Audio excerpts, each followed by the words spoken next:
السلام علیکم ورحمۃ اللہ وبرکاتہ۔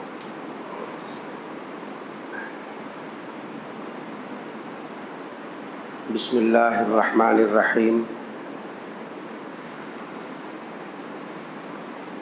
الحمد للہ رب العالمین، والصلاة والسلام علی سید الانبیاء والمرسلین، لا الہ الا اللہ الحلیم الکریم، سبحان اللہ رب العرش العظیم، الحمد للہ رب العالمین۔ قال اللہ تبارک و تعالی فی کلامہ المجید والفرقان الحمید، فاعوذ باللہ من الشیطان الرجیم، بسم اللہ الرحمن الرحیم۔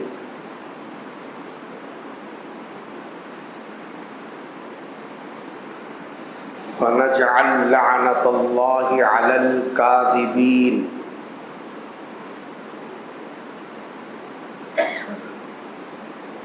سئل النبی صلی اللہ علیہ وسلم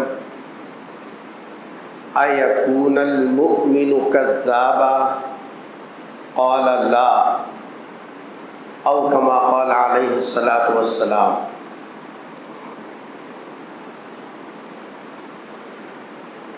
عزیزان گرامی، اللہ کے رسول صلی اللہ علیہ وسلم نے اس امت کو جو شریعت اور جو دین پیش کیا، اس شریعت اور دین کے اندر انسان کی تہذیب کا، اخلاق کی درستگی کا ایک بہت بڑا باب ہے۔ اسلام نے یہ تعلیم دی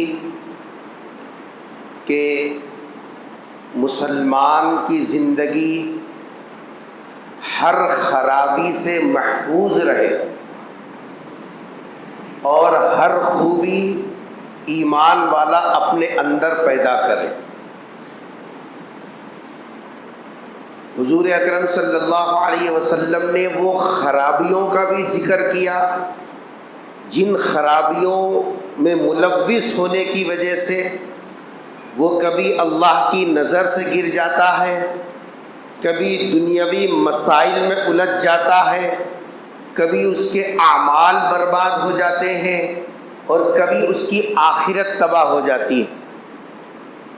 اور ان اعمال کو بھی بتایا جن اعمال پر عمل کرنے سے دنیا میں سکون نصیب ہوتا ہے، زندگیوں میں قرار آتا ہے، اللہ کی رحمتیں اترتی ہیں، آخرت میں وہ نجات بھی پاتا ہے۔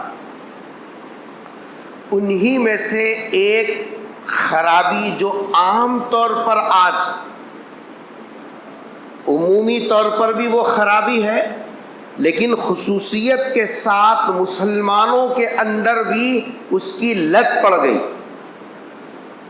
حالانکہ ایک مسلمان اپنی زندگی کی ہر حرکت میں سب سے پہلے یہ معلوم کرنا چاہیے کہ میں اپنی اس حرکت کرنے میں نبی کی کیا ہدایت ہے، اس کو معلوم کرنے کے بعد قدم بڑھانا چاہیے۔ چاہے زبان استعمال کرے، آنکھ استعمال کرے، ہاتھ استعمال کرے، کان استعمال کرے، پیسہ خرچ کرے، پیسہ لائے، جو کچھ بھی کرے، اس کو پہلے یہ معلوم کرنا چاہیے اس سلسلے میں ہمارے پیغمبر کی کیا ہدایت ہے۔ لیکن مسلمانوں میں رفتہ رفتہ اور دین سے بیزاری اور دین سے دوری کا نتیجہ یہ ہوا کہ آج عمومی طور پر مسلمان ایسے تمام برے اخلاق میں پھنس گئے۔ ان میں سے ایک بری عادت ہے جھوٹ بولنا۔ اب یہ جو مہینہ چل رہا ہے، پہلی کے بعد اپریل فول کا مہینہ آنے والا ہے، یہ غیر قوموں کا شعار ہے۔ اس سے اسلامی تعلیمات سے، اسلامی تہذیب سے اور شرعی تعلیمات سے اس کا کوئی واسطہ نہیں ہے۔ لیکن آپ دیکھیں گے کہ ہماری نوجوان نسل، ہماری جی صاحب جو ہے آنے والی ملت کی جی صاحب یہ کھیت کی کھیت، یہ مکمل اسی اخلاق رذیلہ کے حوالے ہو رہی ہے. بڑوں کو بھی احساس نہیں ہے، بچے تو بچے ہی ہیں. اس لیے ہماری ذمہ داری ہے کہ ایسے اخلاق سے اور ایسی عادتوں سے خود بھی بچیں اور اپنی نسل کو بھی آگاہ کر کے ان کو بھی بچائیں.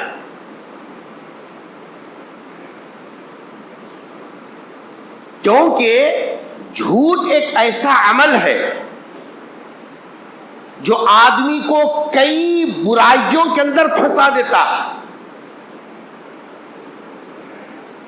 انسان کو محسوس بھی نہیں ہوتا. سوال یہ ہے کہ آدمی جھوٹ کیوں بولتا؟ آدمی جھوٹ بولتا ہے دو بنیادوں پر. پہلی بنیاد تو یہ ہے کہ آدمی جو جھوٹ بولتا ہے اپنا کام بنانے کے لیے یا مصیبت سے بچنے کے لیے آدمی جھوٹ کا سہارا لیتا ہے. جبکہ میرے اور آپ کے آقا تاجدار مدینہ حضرت محمد مصطفیٰ سب کہہ دو صلی اللہ علیہ وسلم نے صاف صاف الفاظ میں اس امت کو بتا دیا، الصدق ینجی والکذب یہلک. تم یہ سمجھ رہے ہو کہ جھوٹ کے ذریعے سے میرا کام بنے گا، میں مصیبت سے بچوں گا، پریشانی سے محفوظ رہوں گا.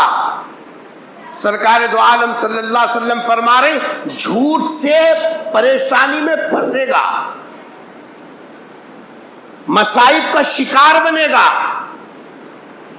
اور اس کے بالمقابل اگر آدمی سچائی، راست بازی اور صحیح بولنا سیکھ لیتا ہے، کام جہاں سے بگڑتا ہوا نظر آتا ہے کام وہیں سے بن جاتا ہے.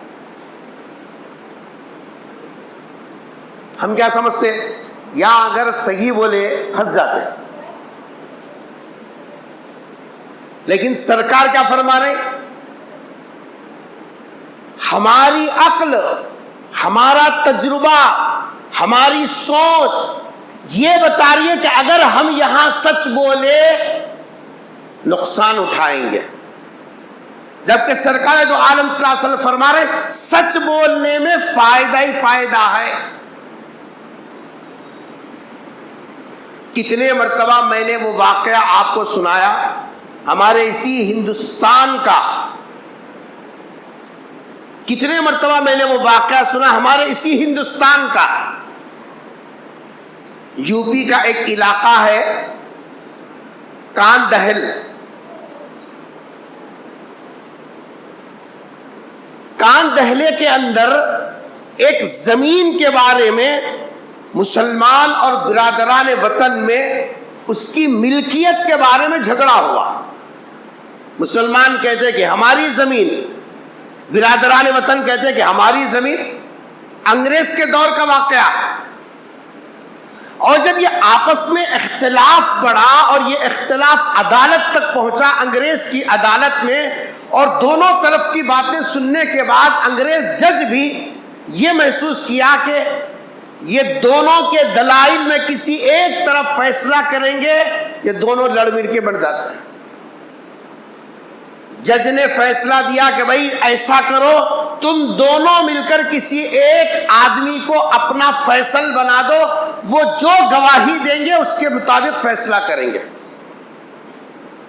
تاریخ دے دی، فلاں تاریخ کو وہ آدمی کو تم جی صاحب عدالت میں پیش کرو. نام لکھا دیا عدالت میں.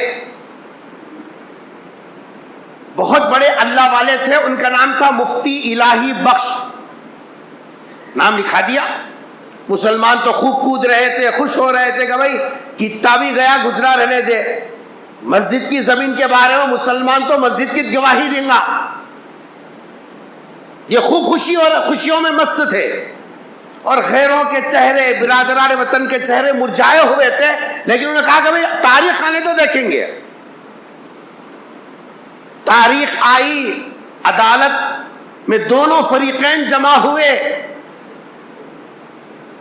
جن کا نام پیش کیا گیا، حضرت کو بلایا گیا۔ انگریز نے پوچھا کہ بھئی یہ زمین کس کی ہے؟ یہ دونوں آپ کے گواہی پر متفق ہیں، آپ جو بولیں گے ہم اس کے اوپر فیصلہ کریں گے۔ اگر اس موقع پر جھوٹ بول دیا جاتا، بھائی اپنی ذات کے لیے جھوٹ بول رہے تھے کیا؟ قوم کے لیے جھوٹ بول رہے تھے، اپنے مفاد کے لیے نہیں، مسجد کی زمین کے لیے جھوٹ بول رہے تھے۔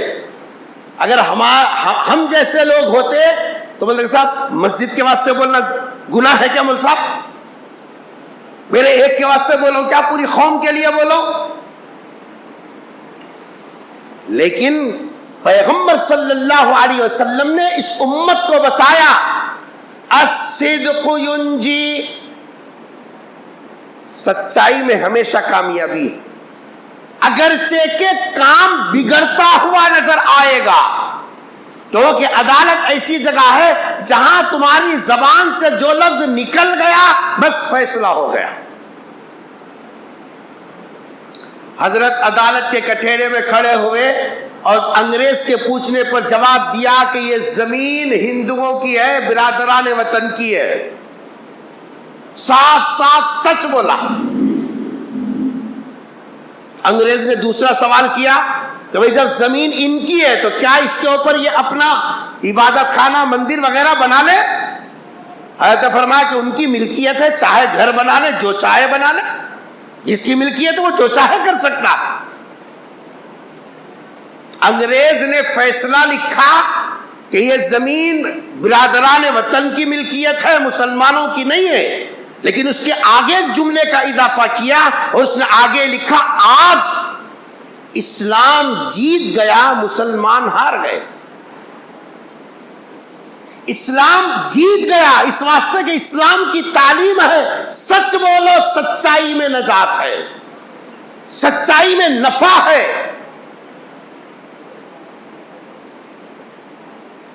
سچائی کے اندر آدمی سچ بولنے کی وجہ سے جہاں سے کام بگڑتا ہوا نظر آتا ہے، کام وہاں سے بنا دیتے اللہ تبارک و تعالیٰ۔ پھر اس سچ بولنے کی برکت کیا ہوئی؟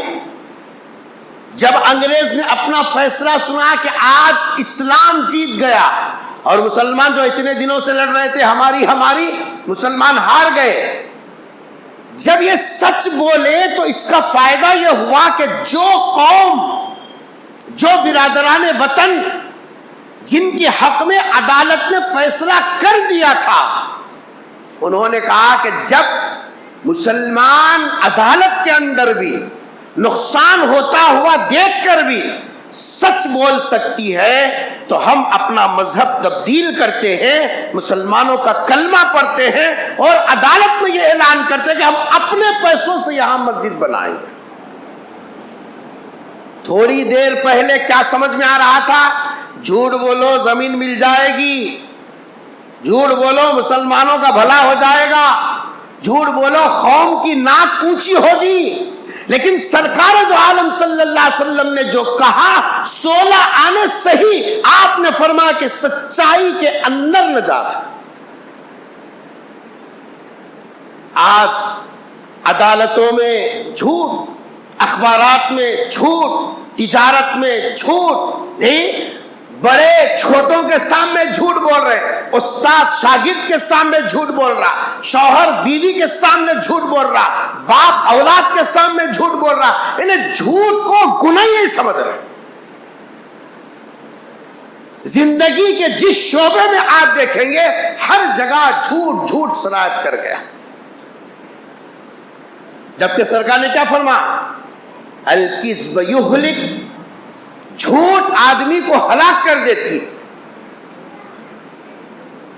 آپ کو معلوم ہے کہ آدمی جب جھوٹ بولتا ہے، جھوٹ کی وجہ سے اس کے اوپر جو وبال آتا ہے.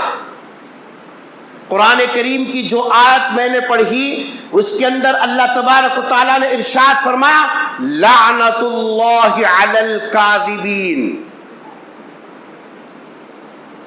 لعنت اللہ علی الکاذبین. لعنت کس کو بولتے ہیں معلوم ہے؟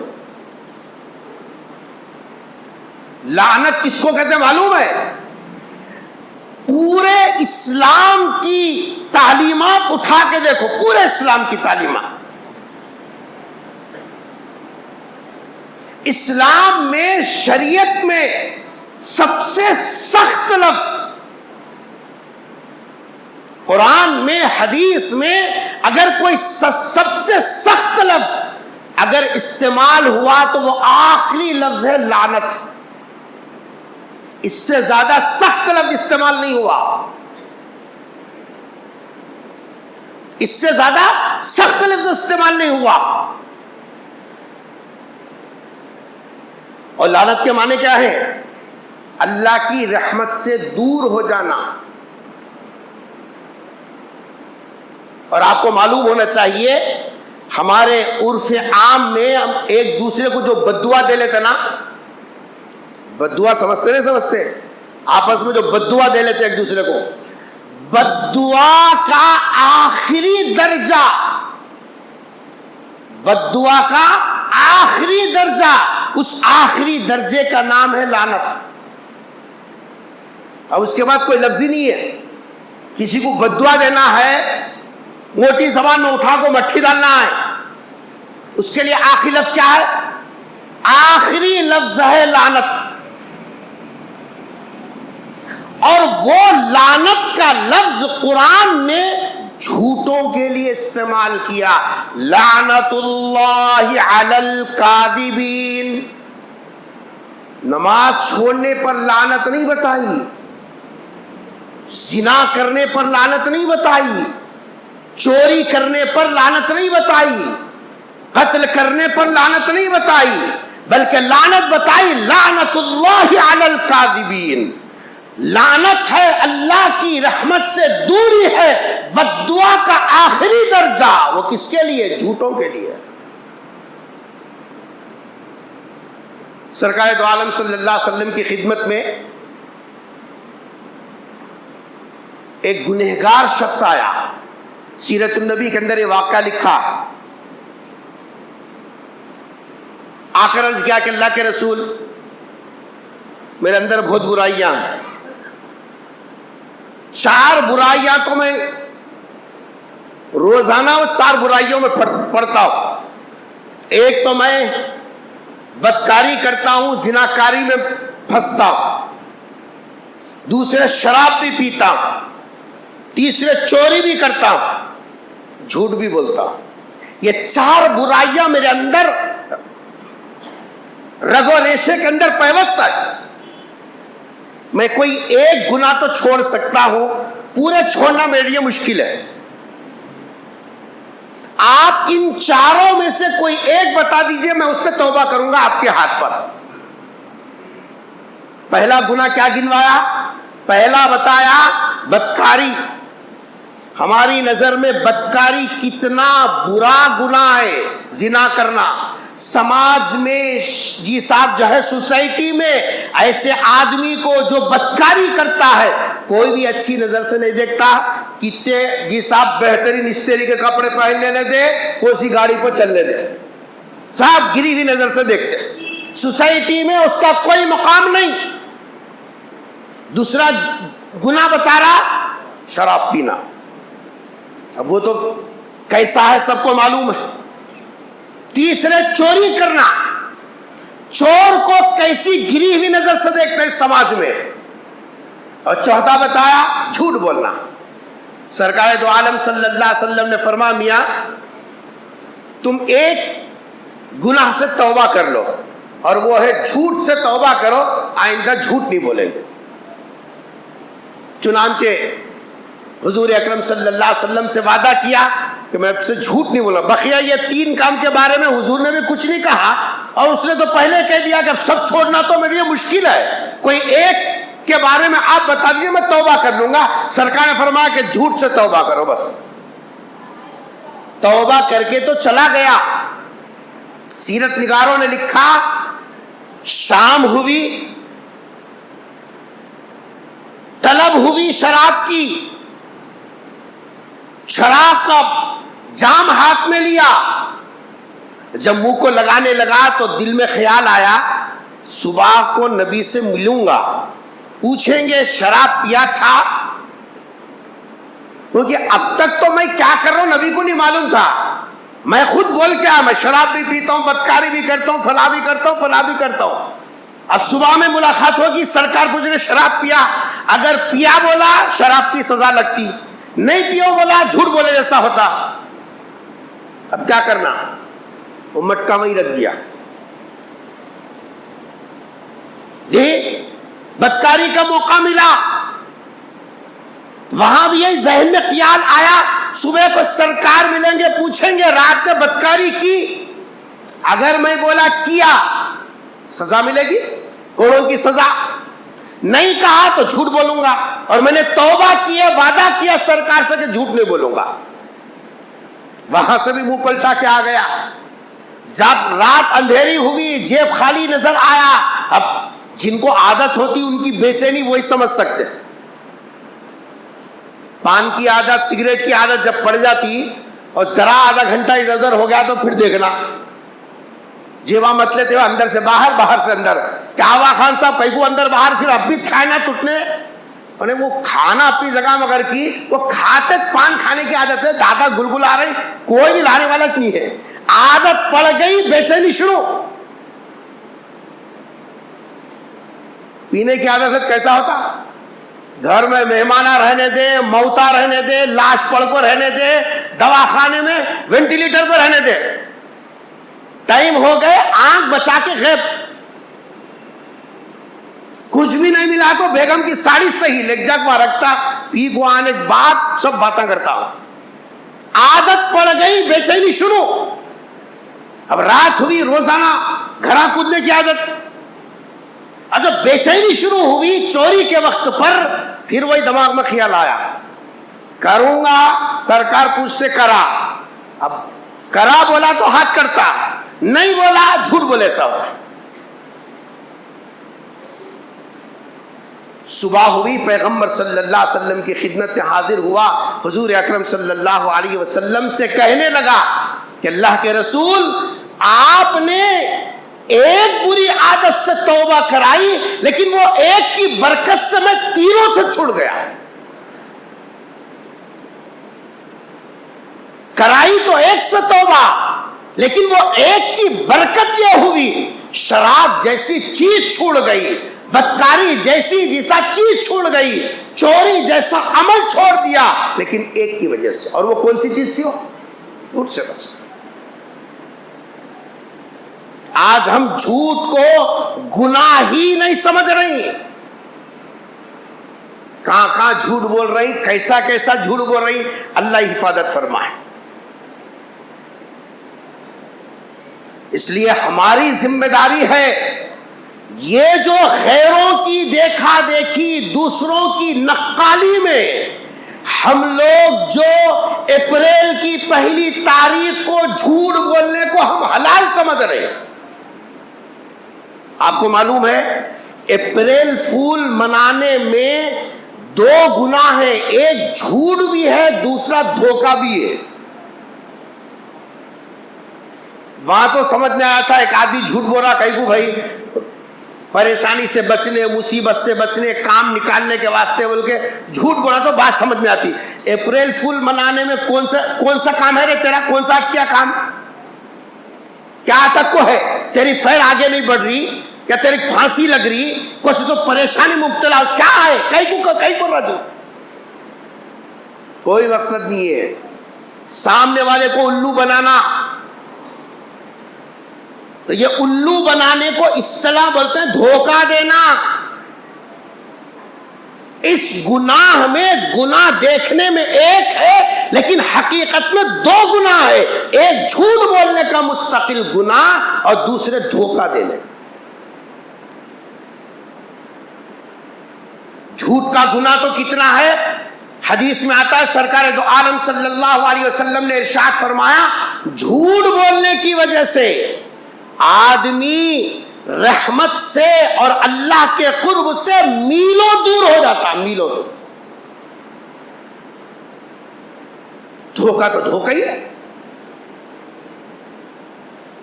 ہمارے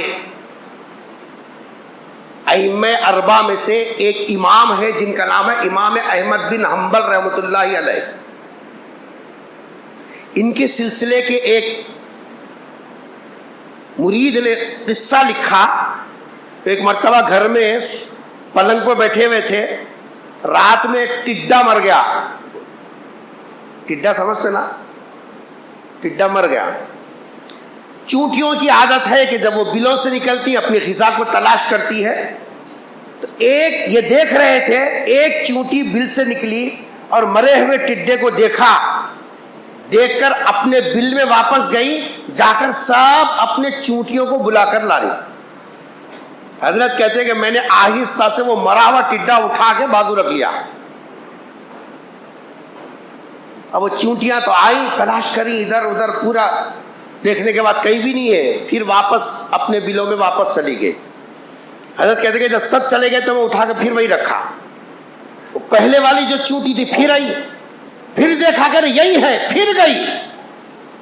2-3 مرتبہ جب ایسا ہوا تو تیسری مرتبہ میں نے محسوس کیا کہ جب تیسری مرتبہ پورے چونٹیاں آئے اور میں نے تو ٹڈا اٹھا کے اوپر رکھ لیا تھا, اب واپس جانے کے بجائے ان چونٹیوں نے ایک گول حلقہ بنا کر جو چونٹی بلا کر لائی تھی اس کے پیر, اس کا سر, سب چیزیں کھینچ کھینچ کے الگ کر کے اس کو ختم کر دیا.